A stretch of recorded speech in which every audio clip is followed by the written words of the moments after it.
He could go all the way. 95 yards, 38-7 Panthers. They're within Hey five. guys, welcome to week 6 of Run, Pass, and Pint. I'm your host, Carmine Bianco, RaidersTalk.com. All right, we're going to do a quick review of college football and NFL week 5, and then we'll look at week 6 as the good and bad start to separate themselves, as well as college football. We're going to have another edition of the hot seat. We're going to bring in another Wager Talk capper. I think this guy's a legend. He's been doing this for 20 plus years, and it's good to have him on the show. We'll do a few rapid fire sports questions. We'll do a few true and false, and then we'll get him on both a college football and NFL free play. So stay tuned. All right, this past weekend, college football, NFL could have easily been a 6-0 weekend for us. It turned out to be a 4-2. Wyoming gave up that late touchdown to Hawaii, losing 17-13 as a 3.5-point dog. NFL, oh my God, the Miami Dolphins completely imploded in the fourth quarter. 17-0. We had them at +6, and they ended up losing 27-17. I don't know. I'm not really sure.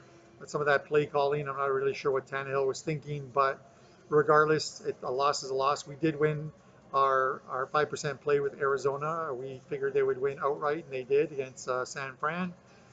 And all in all, it was a good weekend. Took us to 24-10 overall between the two sports, NFL and college football, after the Monday night win on the total with New Orleans and Breeze.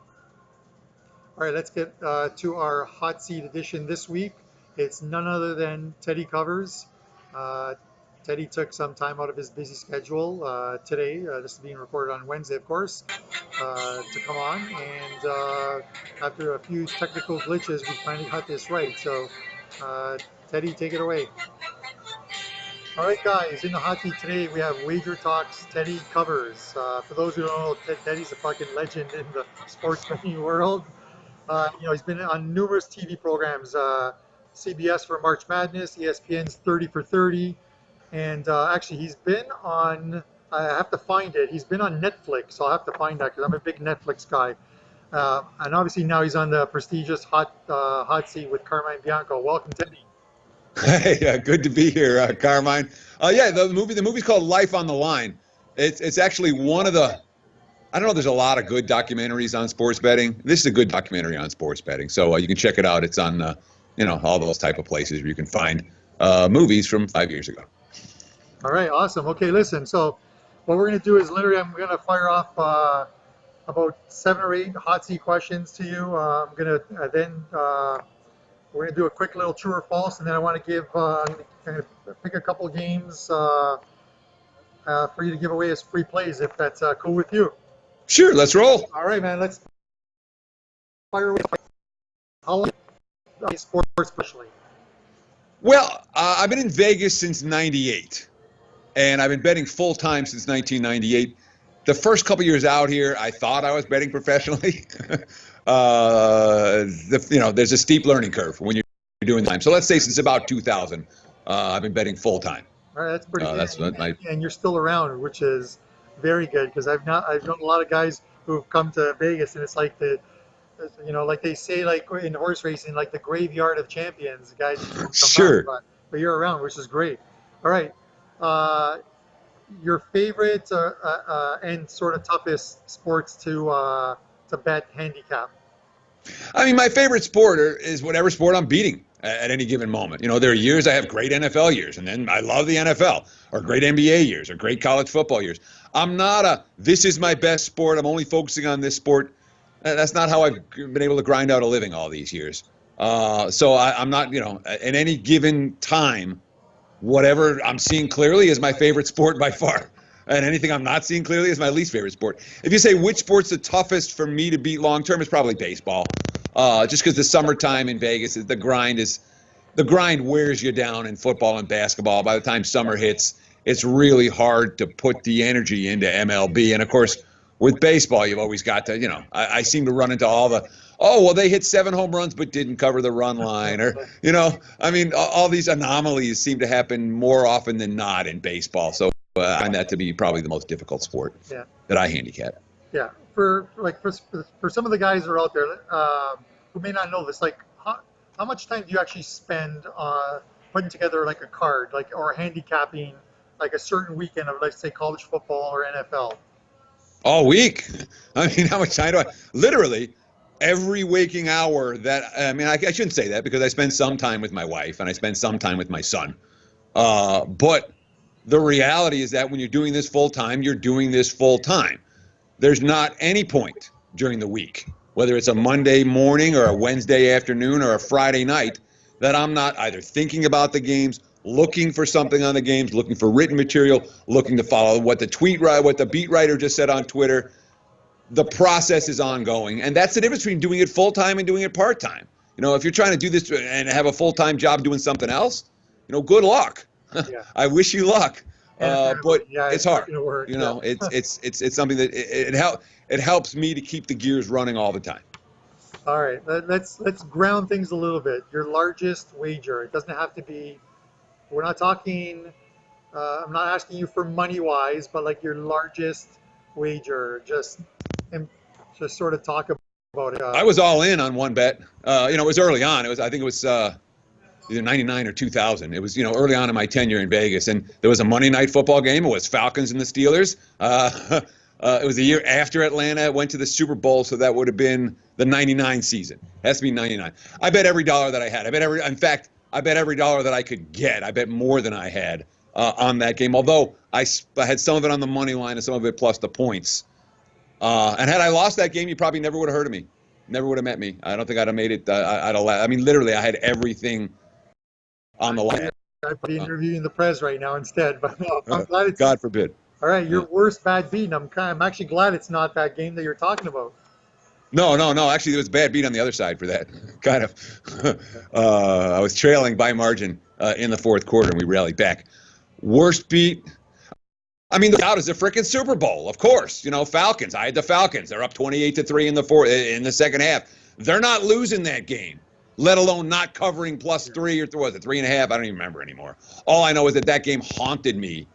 I mean, like for all the off season and into the preseason of the next year, I did not stop thinking about the Falcons blowing that 28-3 lead. That was as bad a beat as I've ever taken. Yeah. Remember, they needed 2 touchdowns and 2 two-point conversions and to win by margin in OT to get that. I don't want to talk about it. Thanks for bringing it up, Carmine. I appreciate it. You're welcome. Listen, I'm a Bills fan, so I've seen my team blow 4 Super Bowls, and they really didn't blow them. You know what I mean? Like, they were never in most of them, but none of them were bad beats. But But when I think about that Falcons game, I think about the fact that every armchair quarterback after the fact says, why didn't they take time off the clock in the second half? Why didn't they run the ball more? There was a lot of 3 and outs, and I think back to the Bills. No, it wasn't 3 and outs, dude. They had the ball in field goal range, up 8 with a minute to go. There's no fucking running the ball. They had that great pass where he broke tackles. It was downfield in field goal. Maybe there was 2 minutes to go. Whatever it was. I know. Yeah. All right. So thanks for bringing it up, dude. You really made my day. Let's go. On that note, let's put a little comedy into this. Who's the better handicapper, you or Prez? Now, listen. Prez. How could you ask that? Stop. Prez is like a football year, but you're having a phenomenal football year, as far as I'm concerned. I give the Prez credit for being a personality. Prez is definitely a personality. Oh, he's a personality. Sure. I'm a handicapper. Okay. Prez is a personality who sometimes wins. I'm someone who spends my life trying to dig up winners and looking for every spec. Can you honestly picture Prez scrolling through beat writers' Twitter feeds looking for that extra tip? Honestly, in your wildest dreams. Probably. That's not how he rolls. Nothing against Prez. Fine individual. I enjoy hanging out with him, but put me in a handicapping contest against Prez anytime and you can name the stakes. I'm happy to be in that contest. I would make you about 180. In fact, I think we've done that. 180 to win that one. Prez and I back in the day used to do a radio show together at Covers, and I'm pretty sure we had a contest there, and I'm pretty sure I kicked his ass. Yeah. Well, actually, we both did well. I'm going to try and bring him on next week, and we'll see if he wants to refute that, but I'm going to guess he won't. Sure. All right. If you weren't living in Vegas, where would you be? The center of the sports betting world in the United States is Las Vegas. If I wasn't in Las Vegas, I'd have to be the center of the sports betting world. Probably Costa Rica. I mean, I like Costa Rica.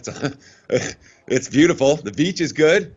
And that's the center of the offshore sports betting world. So I would imagine I'd be there. Yeah, I've got a lot of friends there, and yet I've only been there once, so I've got to go and visit them.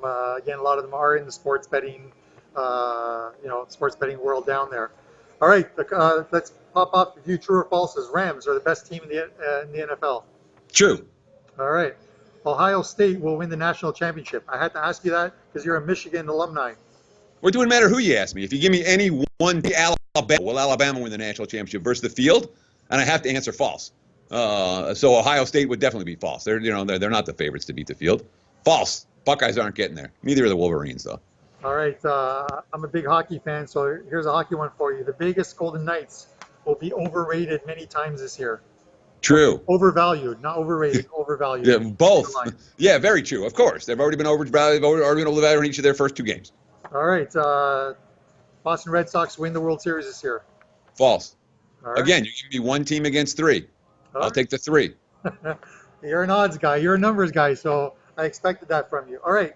Let's get to a couple free plays here. Let's do a college football game. TCU and Texas Tech. The spread there is -7. Yeah, TCU's had all kinds of problems with turnovers so far this season. I don't even think that necessarily changes here. Against the Texas, people don't recognize how much better this Texas Tech defense is. Oh, Texas Tech, they can't play D. They improved by 11 points a game last year. They're on pace for another TD improvement this year from where they were just 2 years ago. The West Virginia game. Remember, West Virginia came out, they all over them in the first half. Texas Tech shut them down in the second half of that ball game, and we're a pick six away from coming back to win it. Red Raiders, excellent in the road dog roll. TCU playing QB shuffle. I'll take Texas Tech +7. I don't think that the Horned Frogs win this game by big margin. +7. All right, let's head to NFL Sunday.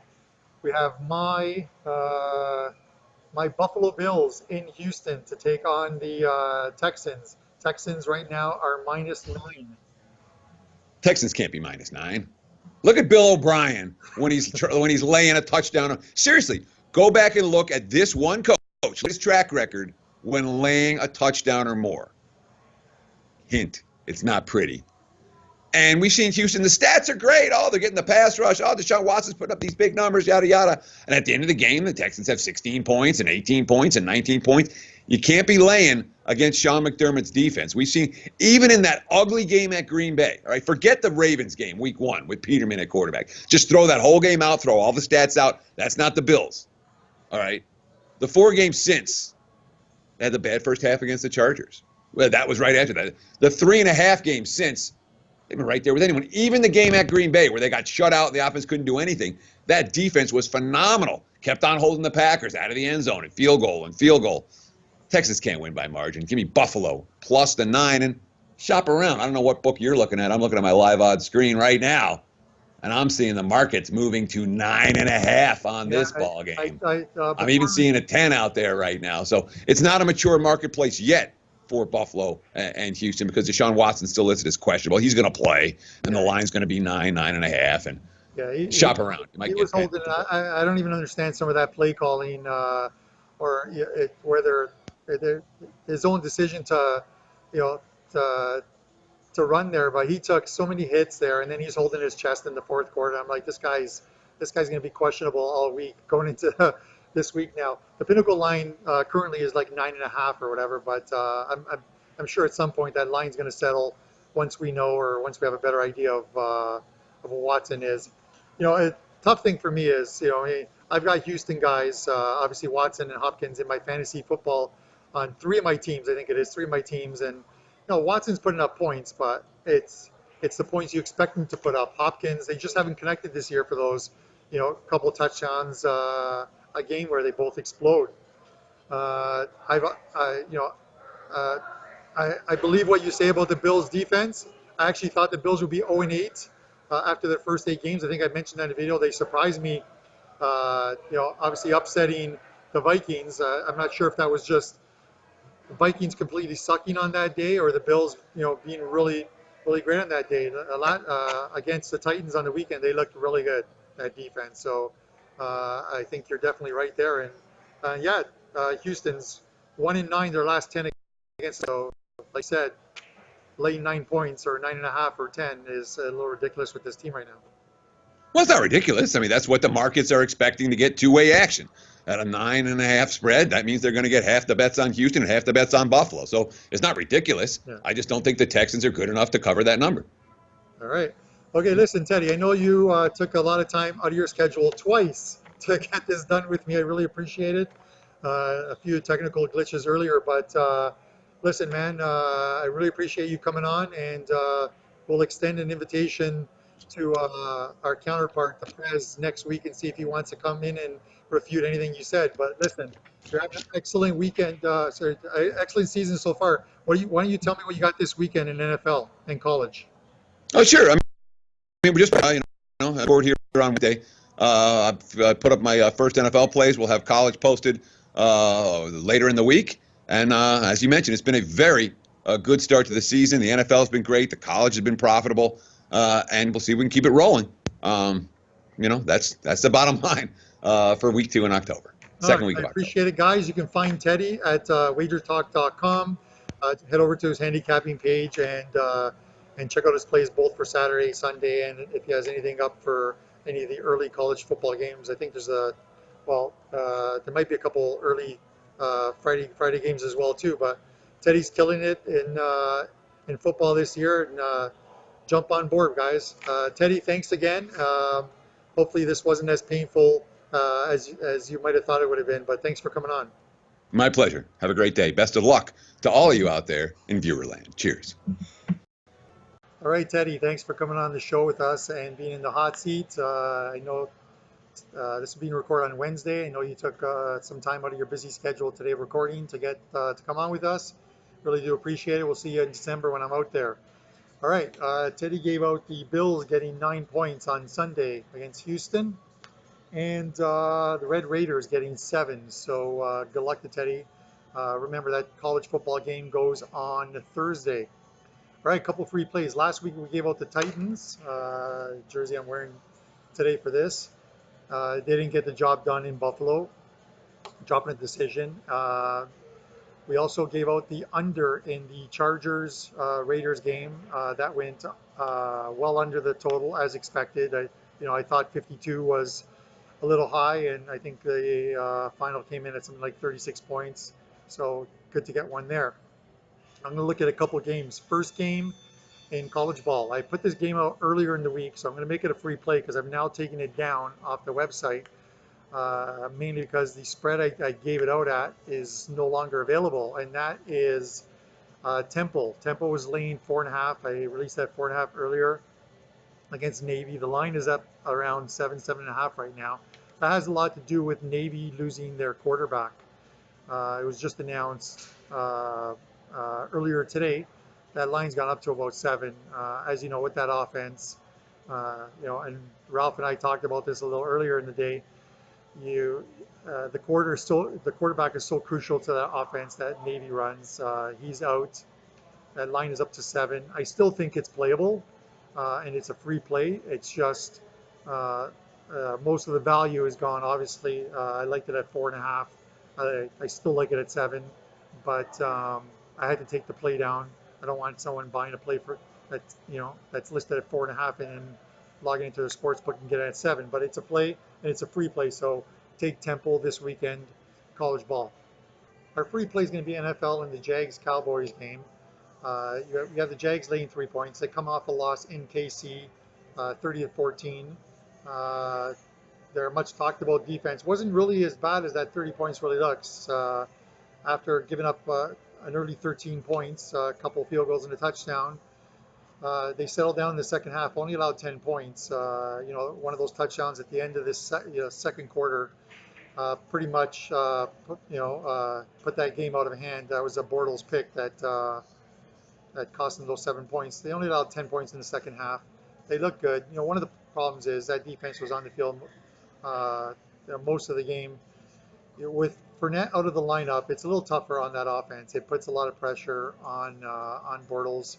They're not going to Dallas. I'm not big on them laying 3 points in Dallas, even though the Cowboys are coming off a tough 16-13 OT loss. Some questionable coaching in that overtime. I think you got to go for it on fourth down, but I'm not sure what Garrett did there. But anyways, you got the Cowboys getting 3 at home. In October, last 9 games, they're 7-2 against the spread. Um, we're going to take the Cowboys here. I think, we have a low total here, 41, I believe it was, on Pinnacle earlier today. We're expecting a low scoring game. Obviously we've got two offenses that haven't really moved the ball much. Low scoring game, I'm always willing to take the points with the home dog, and I'll do it here. Cowboys +3 is your free play. All right, listen. Head over to wagertalk.com. Check out the Carmine Bianco page. I have a 2-pack in college football. I'm going to be adding another play later on today. 3 plays in NFL, 5 plays. You can pick up a 3-day all access, pick up all plays right through to Monday, or pick up a 7-day and to pick up some soccer along the way. Anyways, guys, as always, good luck with your selections. Let's have a big week, and we'll see you next week, week 7, when we have a special guest in the hot seat.